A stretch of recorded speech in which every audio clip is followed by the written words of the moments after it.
Good morning बच्चों, क्या हाल चाल। तो बच्चों आज हम एनसीईआरटी का एक्सरसाइज 10.1 डिस्कशन करने जा रहे हैं जो सर्किल बेस्ड पे है, क्योंकि अभी हम सर्किल पढ़ करके आए हैं तो सोचे हैं कि अलग अलग क्वेश्चन डिस्कशन कराने से बढ़िया है बच्चों कि आपका हम एनसीईआरटी का सोल्यूशन ही करवा दें। ठीक है बच्चों, तो चलते हैं एनसीईआरटी का एक्सरसाइज 10.1 की तरफ, जिसमें पहला क्वेश्चन कह रहा है बच्चों कि how many tangents can have a circle have. ठीक है, एक सर्किल के पास कितना टेंजेंट ड्रॉ हो सकता है। तो याद कीजिए बच्चों, हम सर्किल के पहले लेक्चर में यानी जिसमें प्रॉपर्टी ऑफ सर्किल बताए थे, ठीक है, उसी में हम आपको बता रखे थे। क्या बता रखे थे कि अगर एक सर्किल है, ठीक है, तो एक सर्किल बनता कैसे है। तो हम आपको बताए हुए थे एक सर्किल जो है इनफाइनाइट नंबर ऑफ पॉइंट्स से मिल करके बनता है। ठीक है, इस प्रकार से सर्किल जो है कितने सारे पॉइंट का कलेक्शन होता है ये सर्किल। ठीक है, और हम जानते हैं कि एक पॉइंट से एक ही टेंजेंट ड्रॉ किया जा सकता है। सर्किल के किसी एक पॉइंट से एक टेंजेंट ड्रॉ होता है। इसका मतलब होता है बच्चों कि अगर एक सर्किल जो है इनफाइनाइट नंबर ऑफ पॉइंट से मिलकर के बना हुआ है तो इसका मतलब है कि हर एक पॉइंट से एक टेंजेंट ड्रॉ हो सकता है। अगर हर एक पॉइंट से अगर एक टेंजेंट ड्रॉ हो सकता है तो हम कह सकते हैं कि एक सर्किल के पास कितने टेंजेंट हो सकते हैं, तो इनफाइनाइट टेंजेंट हो सकते हैं। ठीक है बच्चों, तो इसका मतलब आप इसमें सीधा क्या डाल दीजिएगा, इनफाइनाइट। कोई भी लिमिट इसमें नहीं है।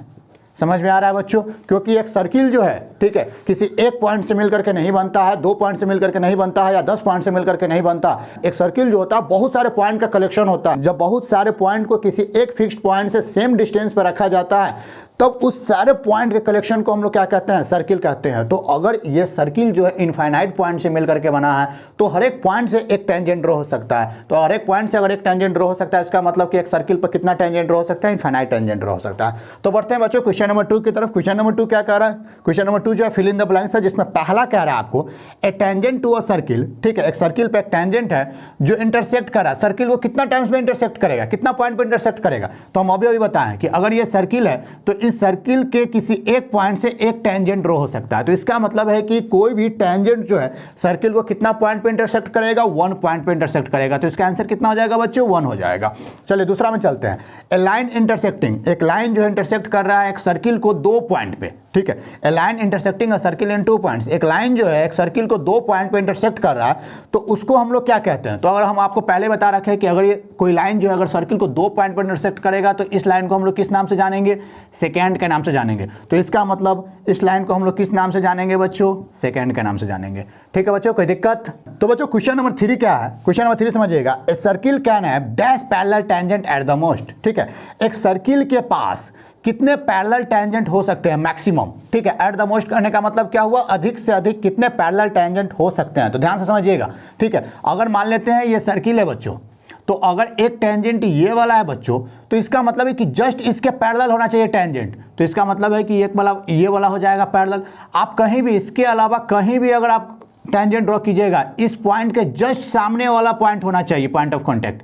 ठीक है, अगर आप कोई भी पॉइंट ऑफ कांटेक्ट चेंज कीजिएगा तो इसका मतलब उसका एंगल क्या हो जाएगा, टेंजेंट का एंगल चेंज हो जाएगा। अगर टेंजेंट का एंगल चेंज हो जाएगा तो फिर वो लाइन पैरेलल नहीं बचेगा बच्चों। ठीक है, तो इसका मतलब है कि मैक्सिमम कितना टेंजेंट पैरेलल हो सकता है, तो सिर्फ 2 टेंजेंट पैरेलल हो सकता है। कोई दिक्कत बच्चों। तो क्वेश्चन नंबर 4 समझिएगा बच्चों। The common point of a tangent to a circle. ठीक है, सर्किल और सर्किल के टेंजेंट का दोनों का कॉमन पॉइंट, तो ये हमारा हो गया टेंजेंट। ठीक है, जो इस पॉइंट पे ड्रॉ हुआ है। इसके बाद इस सर्किल का, ठीक है, इन दोनों का कॉमन पॉइंट को हम लोग किस नाम से जानते हैं, तो हम लोग जानते हैं कि सर्किल और टेंजेंट जो दोनों आपस में जिस पॉइंट पर मिलता है उस पॉइंट को हम लोग क्या कहते हैं बच्चों, पॉइंट ऑफ कॉन्टैक्ट कहते हैं। क्या कहते हैं बच्चों, पॉइंट ऑफ कॉन्टैक्ट कहते हैं। तो इसका मतलब इसका आंसर क्या हो जाएगा बच्चों, पॉइंट ऑफ कॉन्टैक्ट हो जाएगा। कोई दिक्कत बच्चों। तो बढ़ते हैं क्वेश्चन नंबर 3 की तरफ। तो बच्चों क्वेश्चन नंबर 3 हमारे सामने है। क्वेश्चन नंबर 3 समझिएगा क्या कह रहा है।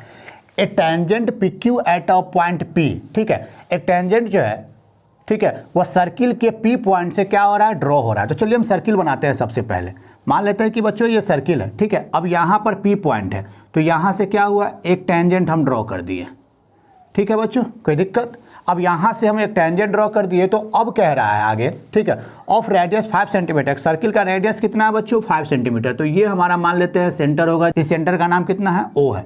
तो मान लेते हैं कि ये ओपी कितना है बच्चों, तो ये ओपी हमारा 5 सेंटीमीटर आपको गिवन है। ठीक है बच्चों।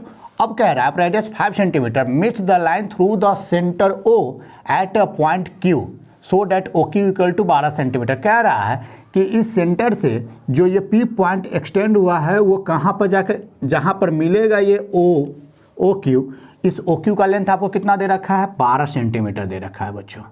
यानी ये OQ का लेंथ कितना दे रखा है, 12 सेंटीमीटर कह रहा है। तो हमको कह रहा है इस PQ का लेंथ आप ज्ञात कीजिए। तो मान लेते हैं कि PQ का लेंथ कितना होगा बच्चों, 1 सेंटीमीटर। और अब हम चलते हैं थ्योरम की तरफ इस फिगर में ही। तो हम जानते हैं कि एक रेडियस जो है टेंजेंट पे कितना एंगल बनाती है बच्चों, 90 डिग्री बनाती है। चलिए तो ये राइट एंगल ट्रायंगल हो गया। अगर ये राइट एंगल ट्रायंगल है जिसमें आपका 90 डिग्री के जस्ट सामने वाला यानी हाइपोटेनस क्या है, गिवन है, और ये वाला परपेंडिकुलर है, तो ये मतलब परपेंडिकुलर आपको क्या है, गिवन है। तो चलिए अब चलते हैं x के वैल्यू निकालने की तरफ। तो हम जानते हैं बाय पाइथागोरस थ्योरम बच्चों,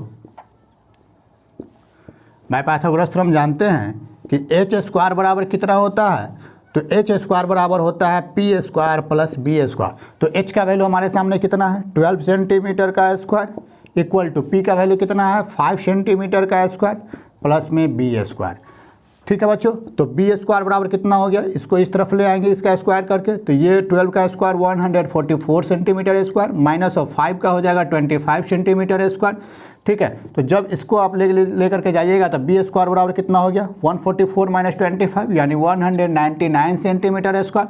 तो बी का वैल्यू कितना हो जाएगा बच्चों, √119 सेंटीमीटर। तो बी का वैल्यू कौन हो जाएगा, ऑप्शन नंबर डी हो जाएगा वैल्यू। ठीक है बच्चों, तो बच्चों इस प्रकार से हम क्या कर सकते हैं, किसी भी क्वेश्चन को आसानी तरीके से बना सकते हैं। बस फिगर बनाइए और क्वेश्चन को समझने की कोशिश कीजिए कि क्वेश्चन कहना क्या चाह रहा है और उसका सॉल्यूशन बनाने के लिए हमको क्या क्या चीज़ की ज़रूरत पड़ेगी, वो सारा चीज़ आपका इसमें गिवन होगा। ठीक है बच्चों, तो बढ़ते हैं अगले क्वेश्चन नंबर 4 की तरफ। तो बच्चों क्वेश्चन नंबर 4 हमारे सामने है। क्वेश्चन नंबर 4 क्या कह रहा है कि हमको एक सर्किल ड्रॉ करना है और कोई एक गिवन लाइन है और उस गिवन लाइन के हमको क्या करना है, पैरेलल 2 लाइन ड्रॉ करना है जिसमें से एक जो है टेंजेंट है, और दूसरा लाइन क्या है बच्चों, सेकंड है। तो कैसे ड्रॉ करें, ये तो इजी है, फालतू क्वेश्चन है। क्या कीजिए, चलिए एक सर्किल ये वाला हो गया, मान लेते हैं कि कोई एक लाइन ये दे रखा है, गिवन लाइन है। ठीक है, अब इस लाइन के पैरेलल 2 लाइन हमको ड्रॉ करना है, जो एक टेंजेंट होना चाहिए और एक सेकंड होना चाहिए। चलिए इस लाइन के पैरेलल में एक टेंजेंट ये वाला हो गया, बिल्कुल ध्यान से देखिए तो। ठीक है, बस जो एंगल इसका है वही एंगल क्या होना चाहिए बच्चों, इसका होना चाहिए। और एक लाइन सेकंड, ये वाला हो गया सेकंड, क्योंकि टेंजेंट क्या करता है, सर्किल को किसी एक पॉइंट पे इंटरसेक्ट करता है, तो सर्किल को हम एक पॉइंट पे इंटरसेक्ट करा दिए। और सेकंड क्या करता है, सर्किल को 2 पॉइंट पे इंटरसेक्ट करता है, तो ये लीजिए सर्किल को हम 2 पॉइंट पे इंटरसेक्ट करा दिए इस लाइन के थ्रू। और आप ध्यान से देखिए तो ये तीनों लाइन आपस में क्या हो गया, पैरेलल हो गया। तो यही हमें क्या कह रहा था, ये क्वेश्चन कह रहा था बच्चों। ठीक है बच्चों, तो बच्चों मिलते हैं अगले वीडियो लेक्चर में अगले एक्सरसाइज के साथ में। Thank you.